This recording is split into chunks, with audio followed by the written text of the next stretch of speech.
नमस्कार, मैं हूं अमित पालित। बंगाल के चुनावी घमासान में टक्कर बड़ी जबरदस्त है।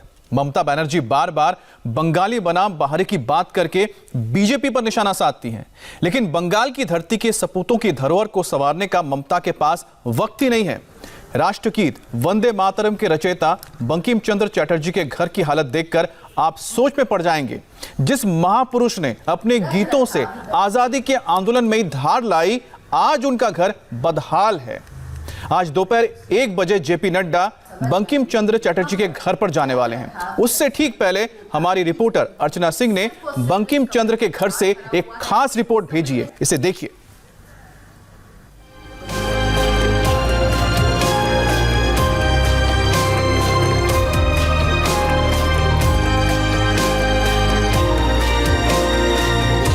वंदे मातरम राष्ट्रीय गीत, जिसने आजाद मातरम भवन, जिसे बंकिम भवन भी कहते हैं, जिसका जिक्र प्रधानमंत्री नरेंद्र मोदी ने हुगली में अपने भाषण के दौरान किया, इस भवन का क्या हालत है ये दिखाने के लिए हम इस वक्त यहाँ पर मौजूद हैं। और यहाँ पर वंदे मातरम के रचयिता बंकिम चंद्र चटर्जी 5 साल रहे, उनकी ये तस्वीर यहाँ पर आपको दिखेगी और इसके पास ही उनकी पत्नी की तस्वीर भी यहाँ पर है।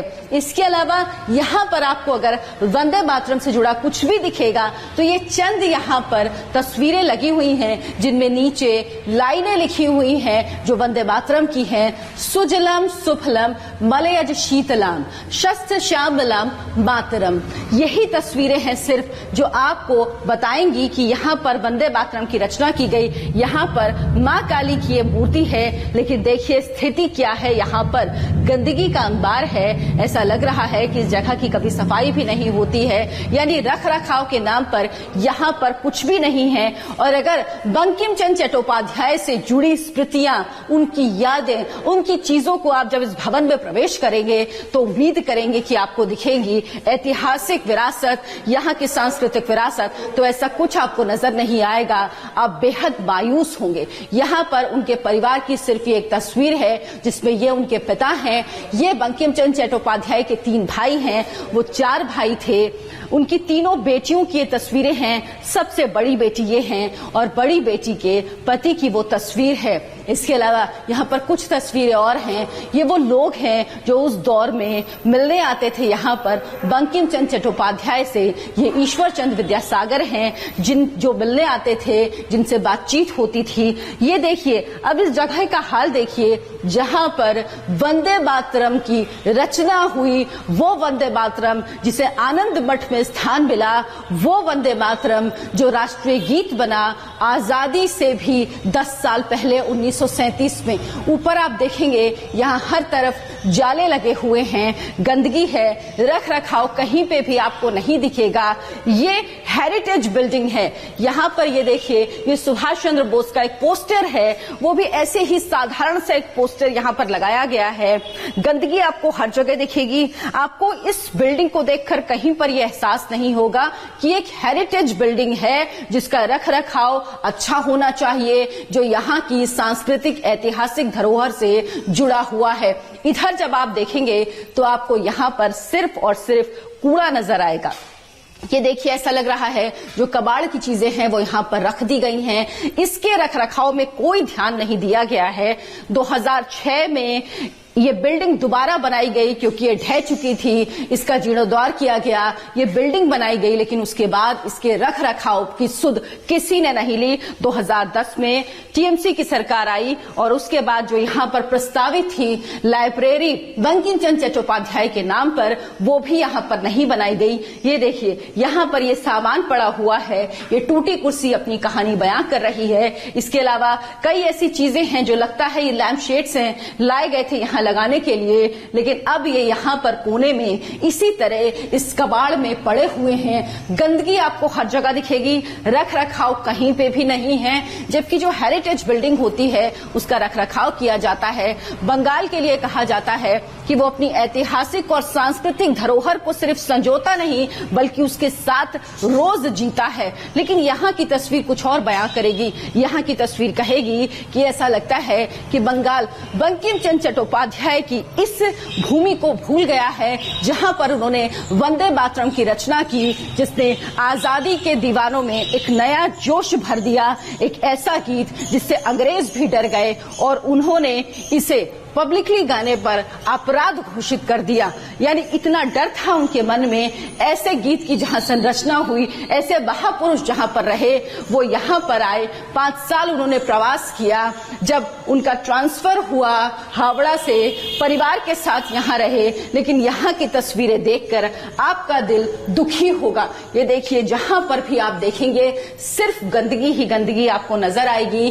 कहीं पर उनकी धरोहर की निशानी नहीं है। जब आप ऐसी जगह पर जाते हैं जो ऐतिहासिक हो तो आपको लगता है आप उस व्यक्ति से जुड़ी धरोहरें देखेंगे, उसकी निशानियां देखेंगे। लेकिन अगर आप ऐसी कोई उम्मीद करके यहां पर आ रहे हैं तो मेरी मानिए आपको सिवा गंदगी के कुछ नहीं मिलेगा। ये एक कुर्सी है जिसके बारे में कहा जाता है कि इसमें बैठते थे बंकिम चंद्र चटर्जी और शायद इसी में बैठकर उनके मन में कभी वंदे मातरम का विचार आया होगा, जिसने आजादी में इस गीत ने एक ऐसी भूमिका निभाई जिससे डर गए थे अंग्रेज भी। लेकिन अब यहाँ का रखरखाव कोई नहीं कर रहा है। ये जो बिल्डिंग है ये राज्य सरकार के अंतर्गत आती है, लेकिन अगर इसमें कुछ भी थोड़ा बहुत काम होता है तो कॉर्पोरेशन लेवल पर ही होता है। राज्य सरकार की तरफ से पूरे तौर पर अनदेखी की गई है इस बिल्डिंग की, इस सांस्कृतिक और राजनीतिक विरासत की। राजनीतिक पार्टियां ऐसा लगता है राजनीतिक विरासत हासिल करने की तो होड़ में रहती हैं, लेकिन इसके पीछे कहीं ना कहीं छूट जाती है सांस्कृतिक और ऐतिहासिक धरोहर। जबकि बंगाल में जो इस वक्त लड़ाई है वो राजनीतिक के साथ साथ सांस्कृतिक लड़ाई भी है। लेकिन उस लड़ाई में भी ये तस्वीर कुछ और कहानी बयां कर रही है। जो बात कही गई हुगली में प्रधानमंत्री की तरफ से, वो यहां पर इंडिया टीवी के कैमरे की से आप देखेंगे तो आपको वो तस्वीरें भी सच नजर आएंगी। ये देखिए, ये हुगली नदी है, इसके उस पार कठालपाड़ा नुई हाटी है। ये वो जगह है जहां पर बंकिम चंद्र चट्टोपाध्याय का जन्म हुआ, वहीं पर वो बड़े हुए, पले बढ़े। लेकिन जब वो ट्रांसफर होके यहाँ आए तो कुछ समय वो 5 साल तक यहाँ रहे। इसीलिए यह धरोहर है। ये इसीलिए और महत्वपूर्ण है क्योंकि यहीं पर वंदे मातरम लिखा गया, जिसके 2 अंतरों को राष्ट्रीय गीत का दर्जा दिया गया 1937 में, आजादी से पहले ही, और जिसको रविंद्रनाथ टैगोर ने सबसे पहले पॉलिटिकली पब्लिकली इसको गाया और उसके बाद इसका मान और बढ़ा। लेकिन अब ऐसा लगता है कि सरकारें राजनीतिक विरासत हथियाने में तो एक दूसरे से होड़ में लगी हैं, लेकिन सांस्कृतिक और ऐतिहासिक विरासत संजोने का किसी के पास समय नहीं है।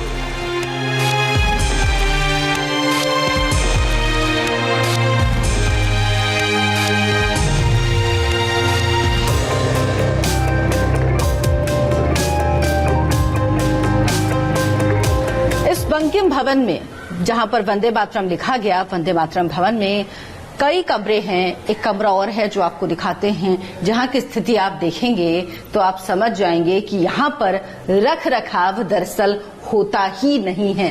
सिर्फ और सिर्फ इस कमरे में कबाड़ भरा हुआ है। इस कमरे में सारा कबाड़ भर दिया गया है।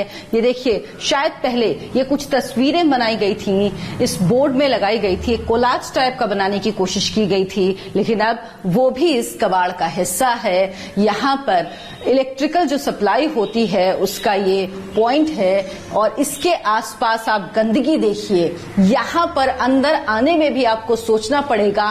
और ये इस हेरिटेज बिल्डिंग का हिस्सा है, ये उस जगह का हिस्सा है जो ऐतिहासिक धरोहर है, ऐतिहासिक रूप से महत्वपूर्ण है। यानी प्रधानमंत्री ने अपनी हुगली की सभा में जो बात कही है वो पूरे तौर पर सही है और ये कैमरा आपको इसकी तस्दीक कर रहा है, क्योंकि कहते हैं तस्वीरें कभी झूठ नहीं बोलती। ये सीधी तस्वीरें हैं जो इस वक्त आप देख रहे हैं वंदे मातरम भवन से, और ये तस्वीरें अपने आप में यहाँ की पूरी दास्तां, पूरी कहानी बयां कर रही हैं।